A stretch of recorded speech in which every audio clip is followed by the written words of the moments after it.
My guess is you haven't heard the name Wroe Alderson before.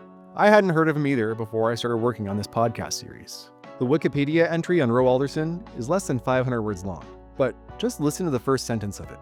Wroe Alderson, 1898 to 1965. An active Quaker, is widely recognized as the most important marketing theorist of the 20th century and, quote, the father of modern marketing. That's quite an introduction. So how is it that I know nothing about him? If you're a physicist and you'd never heard of Newton or Einstein, that's where we are in marketing. This is Ben Williscroft. He's a professor at Auckland University of Technology and co-editor-in-chief of the Journal of Macro Marketing. How did this discipline join together around the central character who was president of the American Marketing Association, who created the Marketing Science Institute, who was heavily involved in starting the Management Science Institute, incredibly influential, and yet he died, and very quickly his theories almost evaporated. Could this really be true? How could one of the most important figures in marketing theory be wiped from the pages of history? To my knowledge, there are no videos of Wroe Alderson, there's no audio of him speaking. I couldn't find a single podcast episode about him. The only YouTube video about him is from some spam account that scrapes Wikipedia pages and reads them in a robotic voice. He founded Alderson Associates, and served as a professor at Wharton University of Pennsylvania after joining it in 1959. It has more than 93,000 uploads to date. But after scouring the internet, I found a massive 572-page volume called A 21st Century Guide to Aldersonian Marketing Thought, published in 2006. Within this tome, there's a 30-page biography written by Ben Williscroft. Thank you for inviting me to come and talk about Wroe Alderson, who's been the basis of much of my career. To work out why we lost the theories, I wanted to talk to as many people who were alive, who had been there and seen that transition. I sat down and tried to put the narrative around his life because he was a fascinating character. Wroe Alderson's life is an incredible story. Here's a teaser. At various times, Wroe Alderson was a hobo, a lumberjack, a teacher, a prizefighter, a soldier, a football player, an academic, a government policymaker, an entrepreneur, a poet, a Quaker, an FBI suspect, and more. Reading it feels like a character that was part Twain, part Hemingway, part something else. I believe the clues to understanding Wroe Alderson's approach to marketing are in his life story. It starts with his birth, back in 1898 in rural Missouri. They were a poor family. It was a lot of children, mother, father. He had lots of brothers and sisters. A family of 7 kids, I think. This is Wroe Alderson's only son, Evan Alderson, who's a retired professor. His mother got a degree at a teacher's college, which was unusual at that time for a woman to receive an actual degree at a teacher's college. She was a very sweet woman. I think she was probably part of his intellectual development in some ways, or his curiosity about the world and so forth. If it's okay, I'm just going to read a little excerpt. Absolutely. Wroe Alderson graduated 8th grade and left school at the age of 15.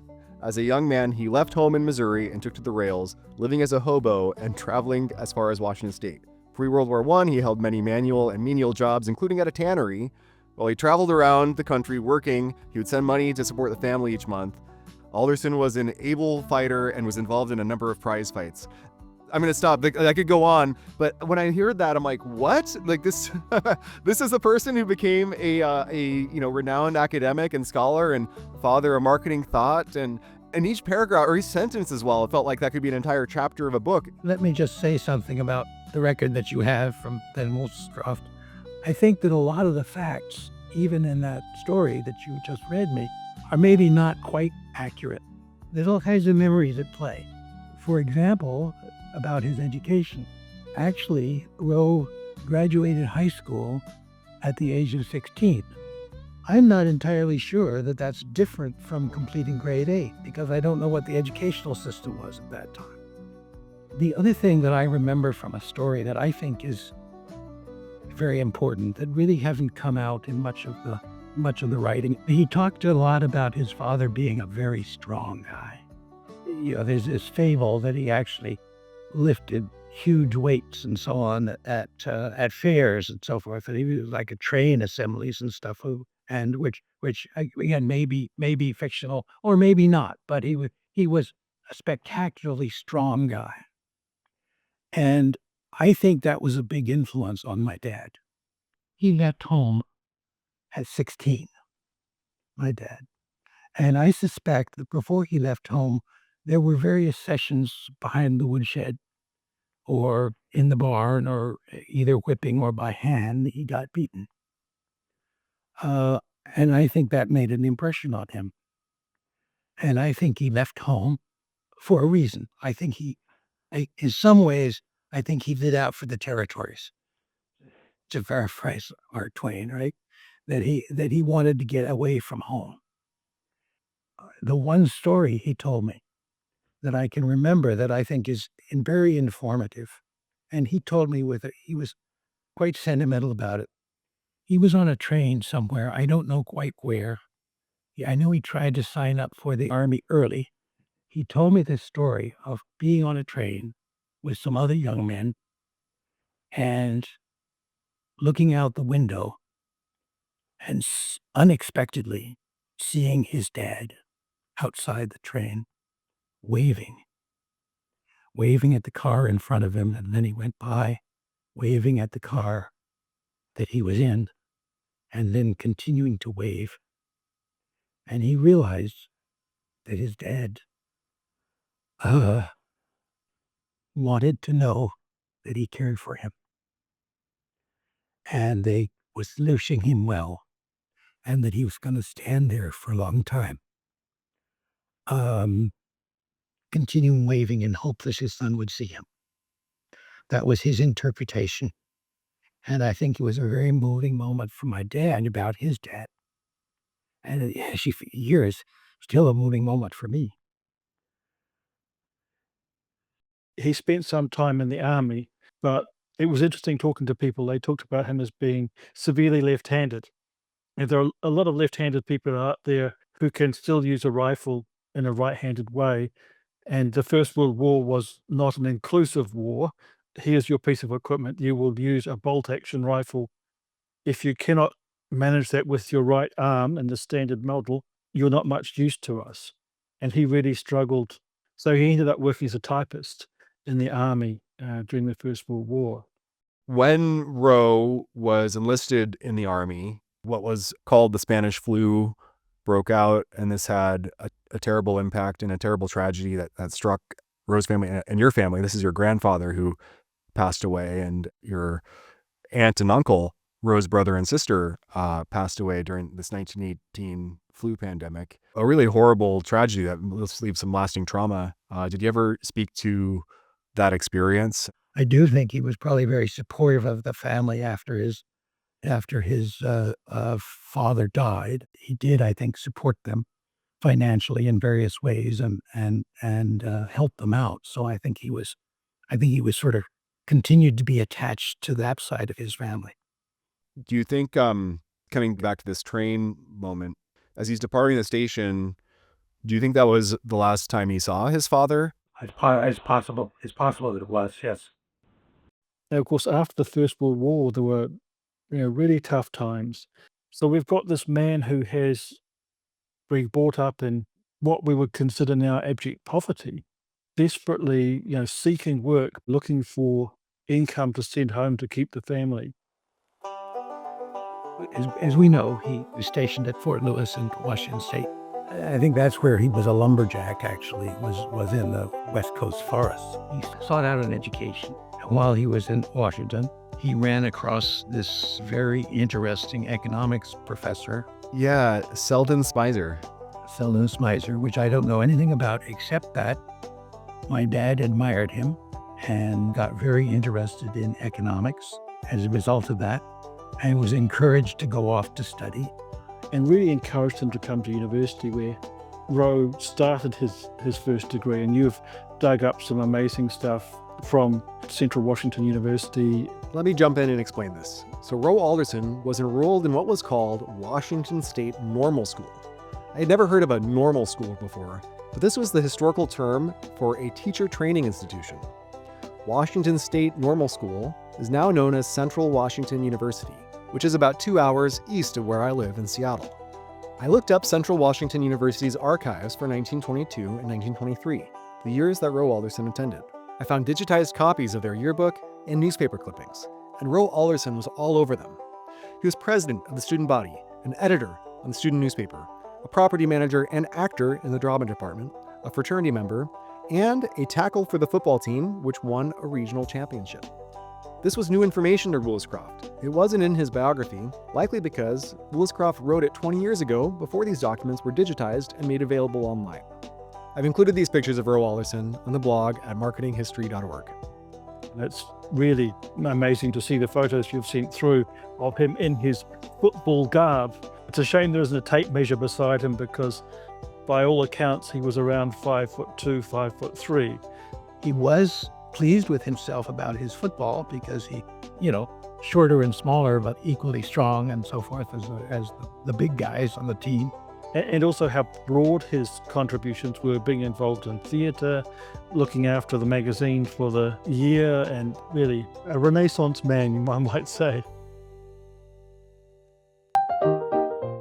That's what he really wanted to do, was to get a real good education in economics and go that direction. Interesting to go from Washington State to Washington, D.C., finish his degree at George Washington University. There's a real theme running through here. For listeners who are outside of the United States, I'm sure all the Washingtons are somewhat confusing. But he's moved from Washington State to Washington, D.C., which is about as far within the continental U.S. that you can go. It's a very big trip. He's in Washington, D.C. He earns his degree in economics and statistics. And into employment for the U.S. government, looking at supply chains. That was foundational to, I think, everything that followed was his really rich understanding of how goods were distributed through the American economy. And that was a major topic for marketing at that time because it was a real challenge and efficiency was not primary. This is the first moment within the story where I start to see the trend line into being a marketing theorist. And as you mentioned, it's supply chains, it's analyzing efficiency of drugstore purchasing policies. And what were the major contributions of Wroe Alderson's life within his early work at the Department of Commerce?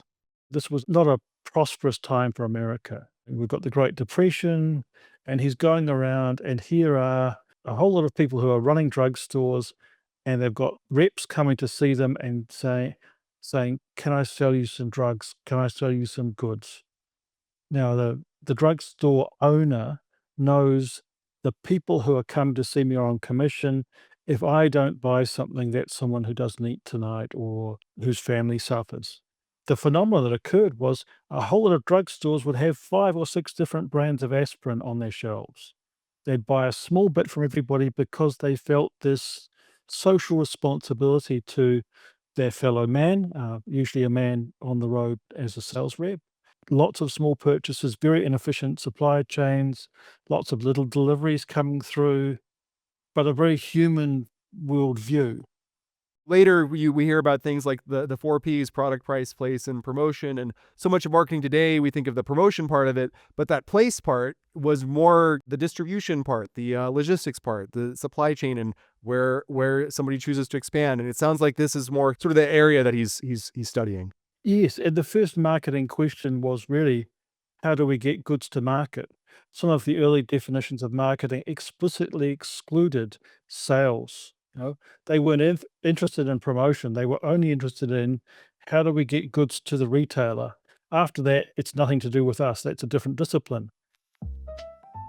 He was an incredibly hard worker at the Department of Commerce, and one illustration of this is that he meets Elsie Starr Wright, who becomes his wife, and this is so funny. He gets married on Christmas Day, not because he wants to get married on Christmas Day, but it's the only day he was sure he could take off of work.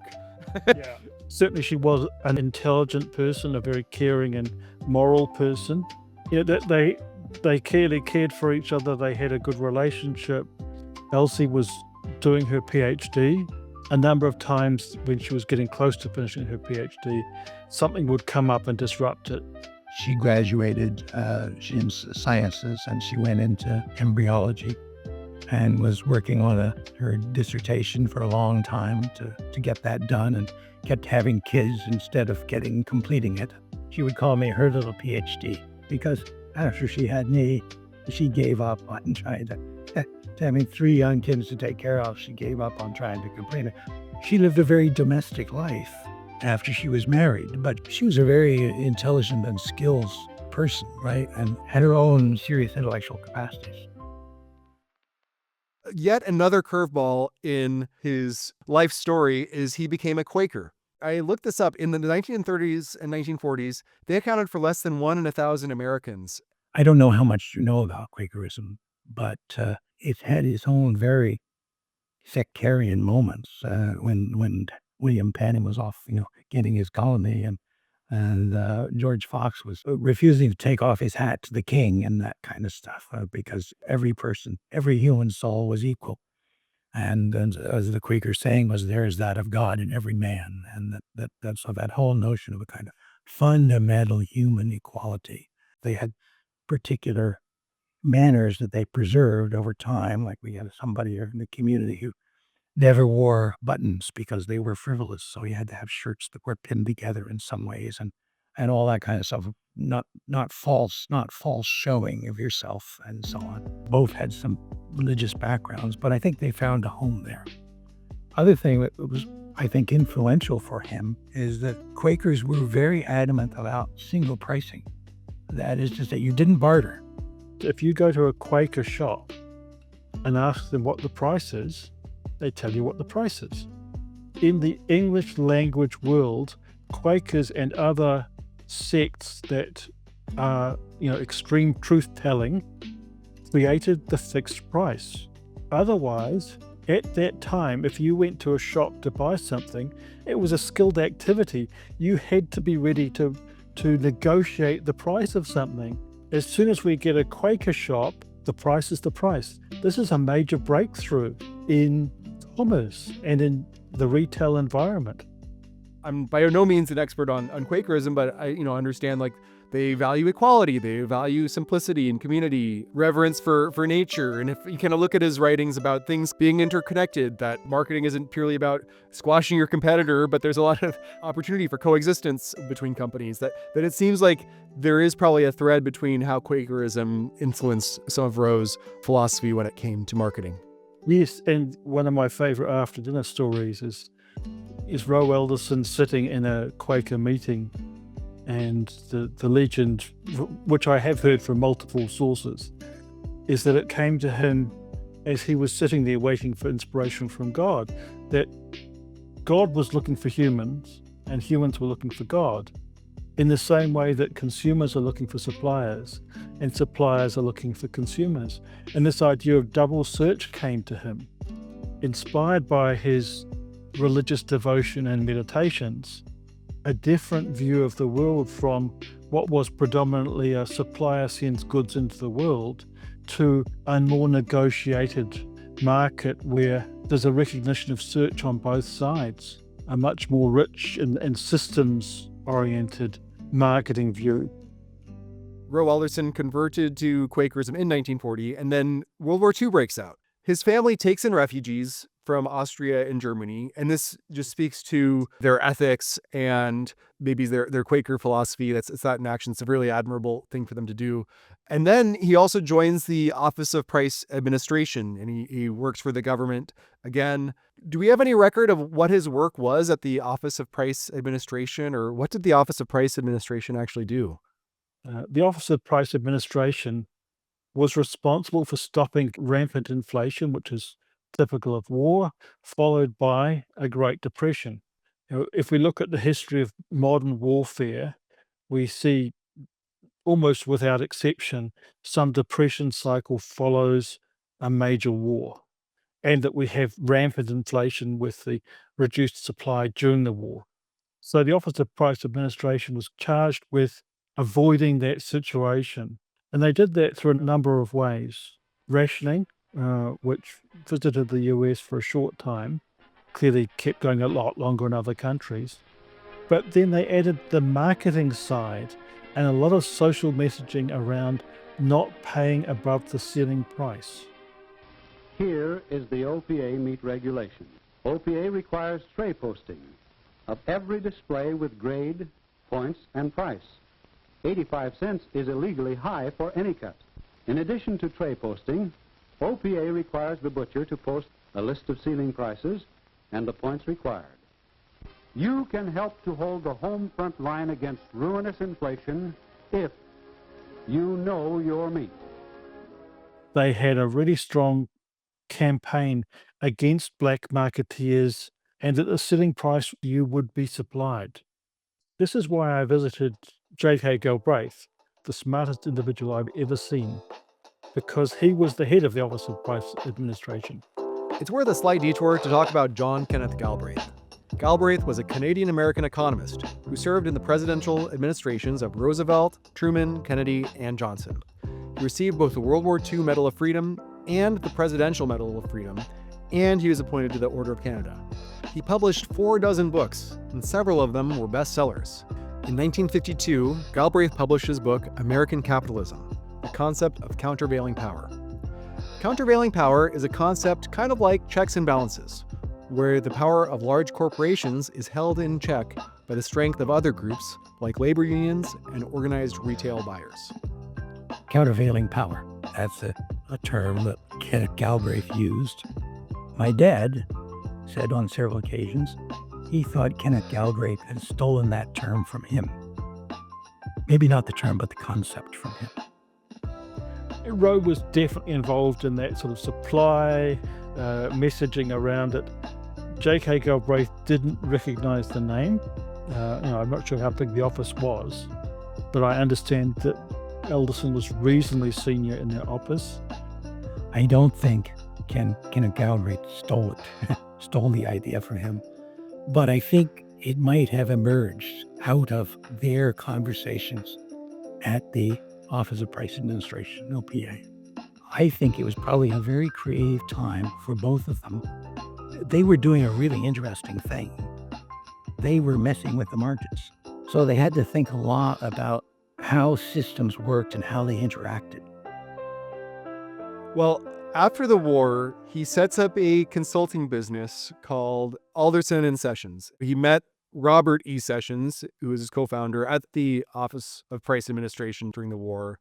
This later became Alderson Associates. He was a full-service guy from start to finish.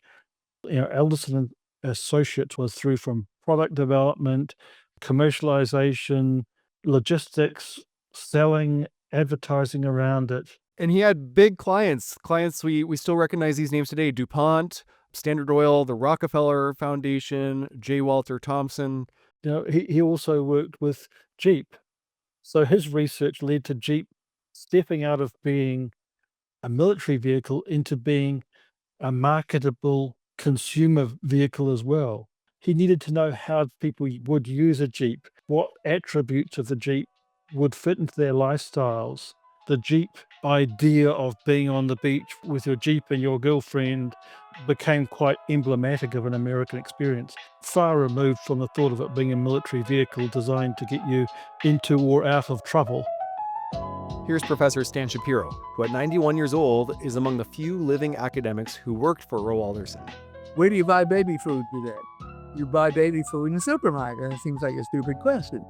It was Alderson and Sessions that moved you from drugstores to supermarkets. They did a consulting practice for Johnson & Johnson, which wanted to know how its marketing could be improved. And what it improved, you're selling it through the wrong outlets. And it also interfered with the impulse purchase. You usually go to the drugstore for a purpose. You go to the supermarket to do the week shopping, and things are strategically positioned to encourage you to go buy all sorts of interesting displays in which you had no intention to originally buy. You're much more likely to get stuff bought if you repositioned it in the supermarket. Over the course of this podcast series, I've interviewed several professors about the development of marketing theory. I've also interviewed CMOs and executives about how marketing practice has changed. It's exceedingly rare for any individual to excel at advancing either theory or practice, but Wroe Alderson did both. His consulting practice informed his theory, and he applied his theory to his practice. Here's how Stan Shapiro summarizes him. I'd say a genius in blending theory and practice. Nobody before or after in the marketing area has done as well. Instead of just this very discrete, bespoke consulting job, we're going to find out something more that makes us a contribution to knowledge of marketing in general, we will understand more about the world. Of course, its brand died when he died, but we talk about the big four today in terms of consulting companies. He was one of the big two on the East Coast of America. He's nominated and he becomes president of the American Marketing Association in 1948. That's the same year he publishes Towards a Theory of Marketing. What was this theory of marketing in broad strokes, and why would he spend the rest of his life working on this general theory of marketing? His 1948 paper in the Journal of Marketing with Cox is, Towards the Theory of Marketing. We spend a lot of time on theory in marketing. We've got theories of branding, we've got theories of consumer behavior, a whole lot of different ones, often that don't talk to each other. The idea of theory of is that they are then joined together around some central hub. And the rest of his life, before he died in 1965, was really spent trying to make that a reality. It's hard to put it all into a short bit. I've got sessions I give to my students which take a couple of hours. The real nub of it is this idea of heterogeneous supply and demand, markets as bases for matching information to work out which the best exchanges would be, and then all the institutions that go around that to do that better. So he produces a theory of exchange, theories of retailing, theories of consumption, theories of distribution, the idea of cooperation and competition being balanced appropriately. The idea of branding and is clearly in there, but in its infancy. Looking at a lot of the costs involved in information flows and how that can be improved. Here's Professor Stan Shapiro again. The concept of the organized behavior system was one that Alderson had formulated. It was the idea that you're best looking at an activity in terms of the whole range. There's a lot of attention in marketing on micro activity, but let's pay a little more attention on marketing as society provision. We're not focusing on a micro exchange. We're not focusing even on a marketing channel, but how from beginning to end, people get the mix of goods and services they want, they like, or in some cases, they can only afford. Alderson looked at the world and saw groups working together and recognized that individuals are members of multiple groups. And this is a real departure from what we expect, partly because of our current individualistic worldview. So the primary organized behavior systems are the family, the firm. We go and work for a firm because in the medium to long term, we're better off. Yeah, there are days we don't like it, but we stick with it.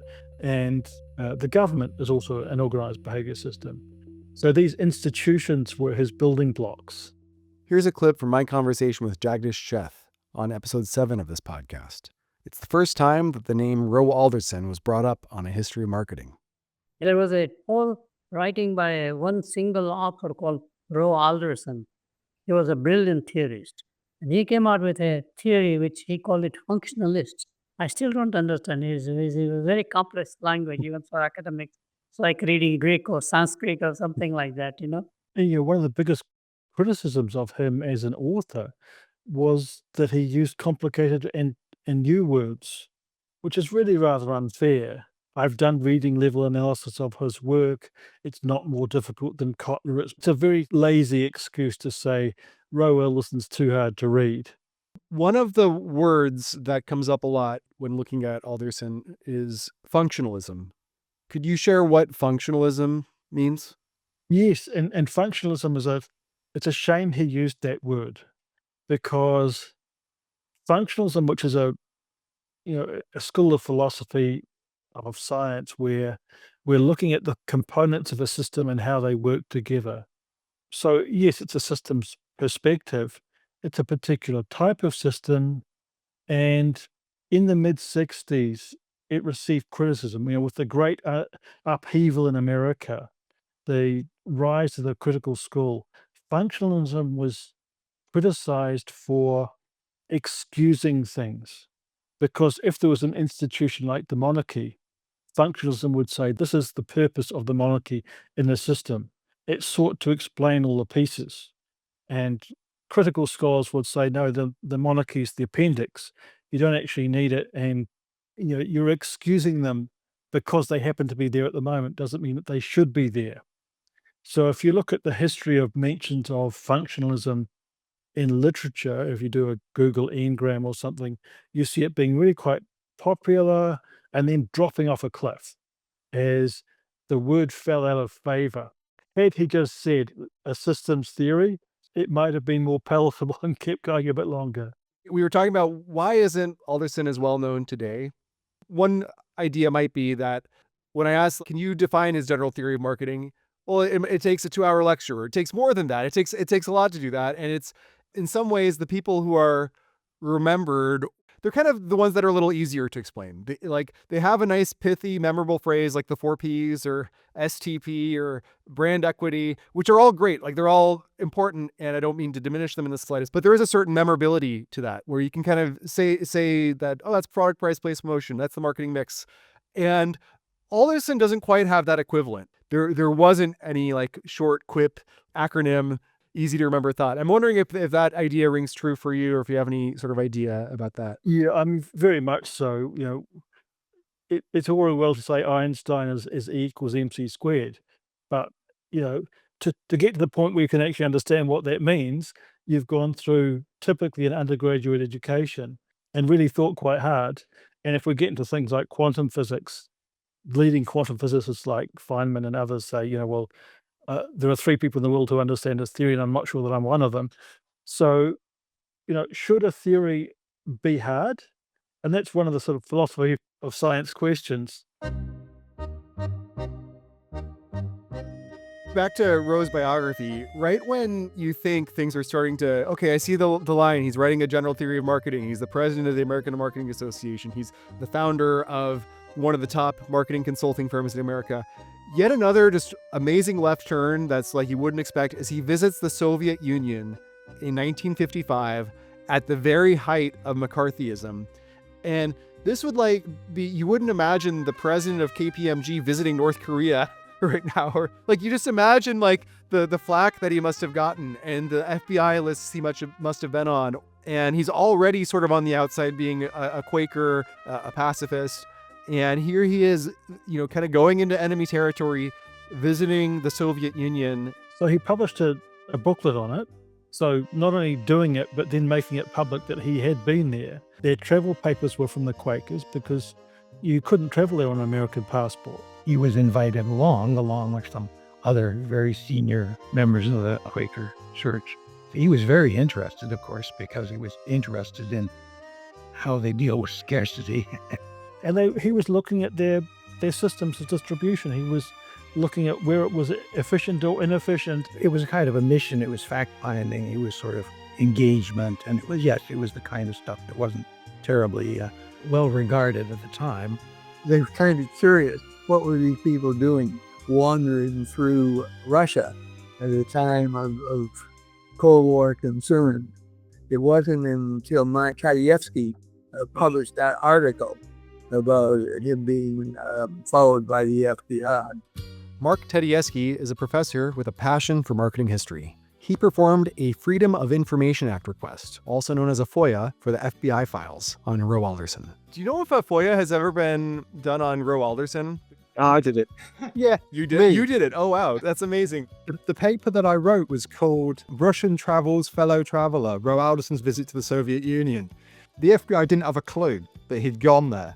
They only found out, the image I had in my head was it seemed to be some guy in an FBI field office who's sitting there reading a local newspaper, and Alderson and the Quakers, which is the group he went with. Now, the Quakers are always going to attract attention because they're pacifist. So, they need to be watched. But so Alderson goes there. He's really interested in the Russian distribution system, but seeing where it works and where it doesn't. And he comes back, and so somebody from the FBI realizes he's been there because he's been lecturing on it at different places. And then I don't know how this kind of happened. Presumably he's being followed at this point. But Alderson's in a cafe, where somebody's asking him about the trip or something along those lines. It's a long time since I've looked. I think he prods him and is basically trying to encourage him to say something about, the Soviet Union being better or, and Alderson wasn't having any of it. And he was quite vociferous apparently at the table. He was very, very firm about his views and he's not clearly aligned in any way, shape or form. And that's reported back to J. Edgar Hoover. Stan Shapiro, he was deeply involved in some of the work that Alderson did. One of Stan Shapiro's collaborations with Wroe Alderson was the 1963 book Marketing and the Computer. It's among the first books to analyze the implications of the computer on modern marketing. And remember, let's make it clear, I didn't work with Wroe Alderson. I worked for Wroe Alderson. And there is a difference in that.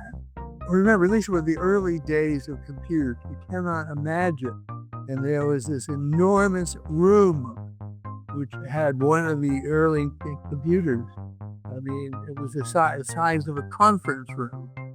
And it was felt, and well anticipated, this was going to revolutionize things. And so he decided to put together this book. Here's a quote. Advancing skill in handling numerical data is a major facet of intellectual and material progress. Man, the marketer, is first of all man, the counter. Whether he keeps his score on clay tablets or magnetic tapes, the perennial questions of the marketplace are how many and how much. They also anticipated the use of computers for better forecasting. Another quote. The constant pressure for better forecasts may occasion a deep regret for past business records thrown away. It is impossible to foresee all the possible uses of information which appears relatively useless today. I think it was important for its time, but we were there and we were there early. And that was what Alderson wanted to do. He wanted to be there intellectually early in a number of areas. Associated with the consultancy, but driven through the universities, was the marketing theory seminars. They had meetings by invitation only. And so if you're the deputy vice president marketing for Firestone or Bell Telephone or Coca-Cola, and you got an invitation from Alderson to come to this, you would come. As well as, senior executives, Wroe Alderson chose the young scholars he saw across the country, and they were invited. And of course, if you got invited, you wanted to go, because this was the president of AMA, the leader of Alderson sessions, the Wharton professor. I mean, he was a character. He was an event. Now, we're talking about a heavy-set man, didn't dress too well, kind of a little awkward in his manners. Very bad classroom lecturer, brilliant across the board of the faculty. That's where Wroe Alderson was at his greatest. Although he was athletic as a young man, Alderson enjoyed food and drink, and by the mid-1950s, he was seriously overweight. Wroe suffered his first heart attack in 1955, and despite attempts to moderate his diet, he had health issues for the remainder of his life. Here's his son, Evan Alderson, again. This is a story of a major event in my dad's life that I never witnessed. But I heard about it from my mother when she calls to tell me about my dad's death in 1965. They had a place near Royal Oak, Maryland, which was where there was an arm of the Chesapeake Bay that came up, and they loved it there. And you hear from what you read, that was his retirement place, and he was pretty much by that time retired from his work at Wharton School, and he was spending more and more time in Maryland, and they just that was his place, right? And he loved it, and he had boats that he didn't drive anymore and so forth, but he loved to go out on his paddle boat just off the shore. There was a little beach on the property, and he went off just a little way out, and then took his paddleboard back. And that morning, he'd gone out on his paddleboat, and he had, I imagine, that the way I construe the events is that when he was coming back on his paddleboard, he had his third heart attack. And he knew what was happening. And he was out there, maybe not all that far, but maybe 50 yards to shore or something. And he was having his heart attack. And he faced this ultimate dilemma of what to do next. And he tried to make it back to shore. And I can imagine this guy. I think of a lot. Using all his strength, everybody he was, everything he knew,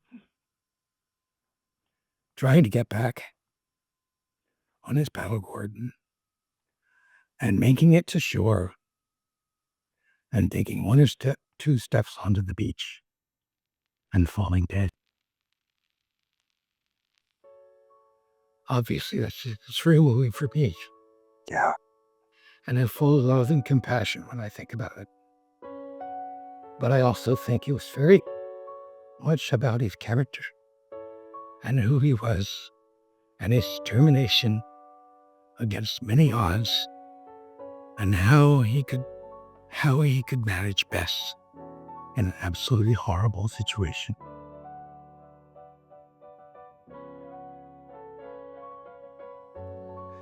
Thanks for sharing that.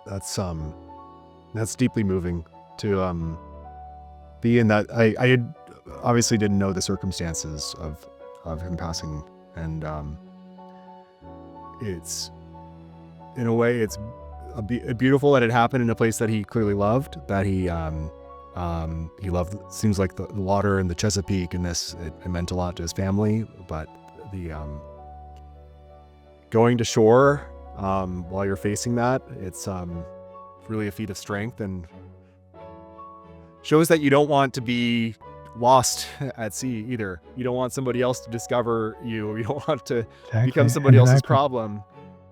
Thanks for being so open and sharing about your family, your father. This has really been just a moving conversation to hear about. Wroe Alderson wrote poetry for his wife Elsie and was known for his eloquence when he spoke at Friends meetings among Quakers. He wrote about the fleeting beauty of the Chesapeake Bay, the location where he died, in what became known as the Autumn Prayer. I'm going to read a few of my favorite lines that seem appropriate. We've just had a week of golden October days beside the Chesapeake, with heaven waiting in every sunset. What we see now shall never be seen again. What we love most, even now, is slipping away. Time is our sovereign currency, but let us not grasp it with a miser's hand. The notes are transient, the symphony eternal.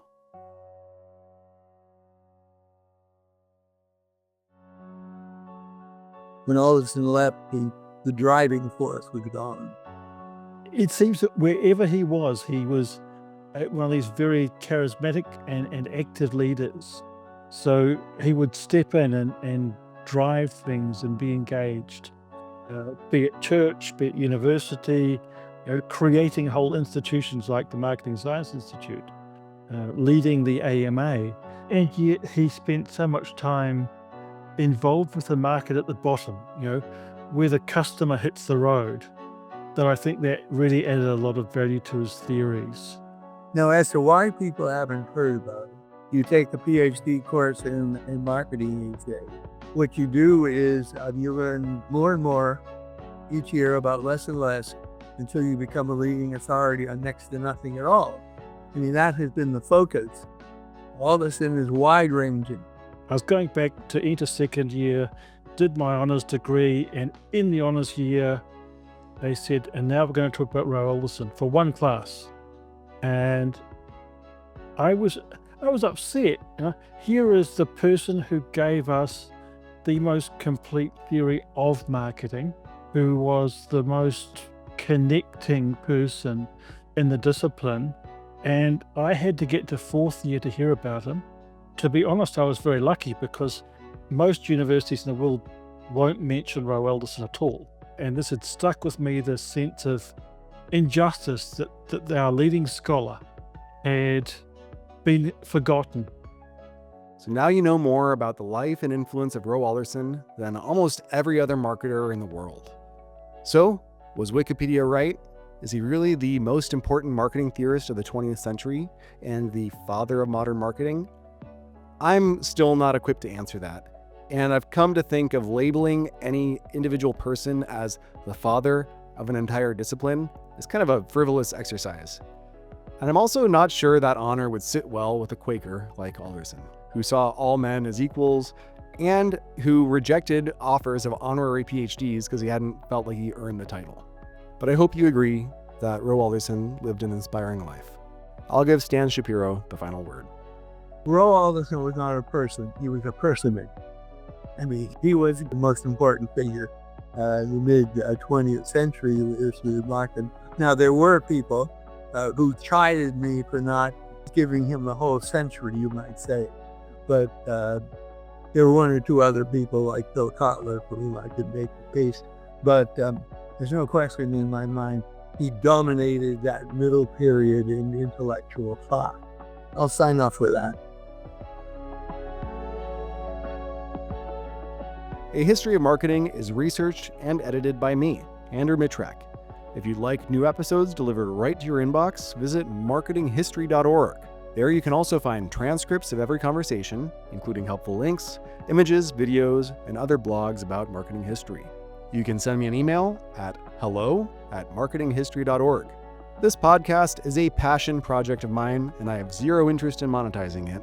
But if you'd like to support A History of Marketing, consider leaving a review on your favorite podcasting app. Or better yet, tell a friend about the show. Thanks for listening.